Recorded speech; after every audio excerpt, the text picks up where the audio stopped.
প্রকৃতির ক্যানভাসে কে যেন ঢেলে দিয়েছে একরাশ কাঁচা হলুদ রং। রূপসী বাংলার অপরূপ প্রাকৃতিক সৌন্দর্যের আরেকটি রূপ হলো হলুদ সরিষা ক্ষেত। এ যেন হলুদ শাড়িতে সেজে ওঠা প্রকৃতি, নিঃশব্দে নির্মলভাবে অপর মমতায়। প্রিয় দর্শক, আজকে আমরা চলে এসেছি সাতক্ষীরা সদর উপজেলার ৩ নম্বর বৈকারি ইউনিয়নে বর্তমানে ভাইরাল এক অপরূপ সৌন্দর্যের ঠিকানায় দাঁতভাঙ্গা মাঠে।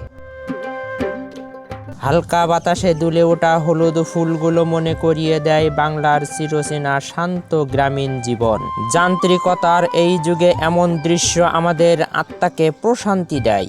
ড্রোনের লেন্সে ধরা পড়া এই সৌন্দর্য কেবল একটি দৃশ্য নয়, এটি একটি অনুভূতি। বাংলার এই রূপ, এই মেঠোপথ আর আকাশের পানে চেয়ে থাকা তালগাছগুলো আমাদের বারবার প্রকৃতির কাছে ফিরিয়ে আসার স্বপ্ন দেখায়।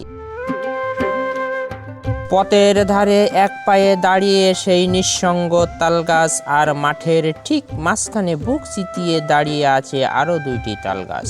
ওরা একে অপরের নীরব সঙ্গী।